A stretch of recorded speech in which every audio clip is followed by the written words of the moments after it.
Hello. ಹಾಂ sir ನಮಸ್ಕಾರ ಹೇಳಿ. ಸರ್ ನಮಸ್ತೆ, ಈಚರ್ ಅಲ್ಲ ಗಾಡಿ? ಇಲ್ಲ ಸರ್ ಟಾಟಾ ಗಾಡಿ. ಟಾಟಾದ ಇದು? ಹಾಂ ಟಾಟದ್ದು. ಟಾಟಾ ಮಾಡಲ್ ಎಷ್ಟು ಗಾಡಿ? 16. 16. ಓನರ್ ಎಷ್ಟಾಗಿದ್ರು? ಓನರು ನಾವು ಇರೋದು 4ನೇ ಓನರ್ ಈಗ.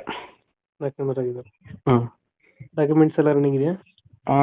ಇನ್ಸೂರೆನ್ಸ್ ಒಂದು ಲ್ಯಾಪ್ಸ್ ಮಾಡಿದ್ದೀನಿ, ಅದು ಗಾಡಿ ಸೇಲ್ ಮಾಡಿದರೆ ಅವ್ರ ಹೆಸರಿಗೆ ಕಟ್ಟಿಕೊಡೋಕೆ ಸರಿ ಆಗುತ್ತೆ ಅಂತ.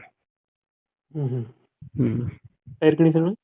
ಟೈರ್ ಕಂಡೀಷನ್ನು ಬ್ಯಾಕ್ ನಾವು ಒಂದು 0.5% ಇದಾವೆ. ಹ್ಞೂ. ಫ್ರಂಟ್ ಒಂದು ಕೇಸಿಂಗ್ ಐತೆ, ಅದೊಂದು 30% ಐತೆ. ಇನ್ನೊಂದು ಫಸ್ಟ್ ರಿಬಲ್ಟ್ ಮಾಡಿಸಿ ಹಾಕಿ ಇನ್ನೂ ಒಂದು 100 ಕಿಲೋಮೀಟ್ರ್ ಹೊಡೀತೆ ಅಷ್ಟೇ. ಲೋನ್ ಇಲ್ಲ ಅಲ್ಲ ಗಾಡಿ ಮೇಲೆ? ಲೋನ್ ಐತೆ. ಲೋನ್ ಇದೆಯಾ? ಹಾಂ ಲೋನ್ ಇದೆ. ಅದು ಕ್ಲಿಯರ್ ಮಾಡ್ಕೊಬೋದು? ಹಾಂ ಕ್ಲಿಯರ್ ಮಾಡ್ಕೊಡ್ತೀವಿ. ಎಕ್ಸ್ಟ್ರಾ ಫಿಟ್ಟಿಂಗ್ ಏನು ಮಾಡಿಸಿಲ್ವ ಗಾಡಿಗೆ? ಇಲ್ಲ, ಅದೇ ಸೈಡ್ ಬಾಡಿ ಕಟ್ಸಿರೋದೊಂದು ಬಿಟ್ಟರೆ, ಕ್ಯಾರಿಯರ್ ಹಾಕಿರೋದು ಬಿಟ್ಟರೆ ಏನು ಮಾಡಿಸಿಲ್ಲ. ರನ್ನಿಂಗ್ ಸೈಡ್ ಎಷ್ಟು? ರನ್ನಿಂಗು 2,18,000 ಕಿಲೋಮೀಟ್ರ್ ಹೊಡೈತಿ. 18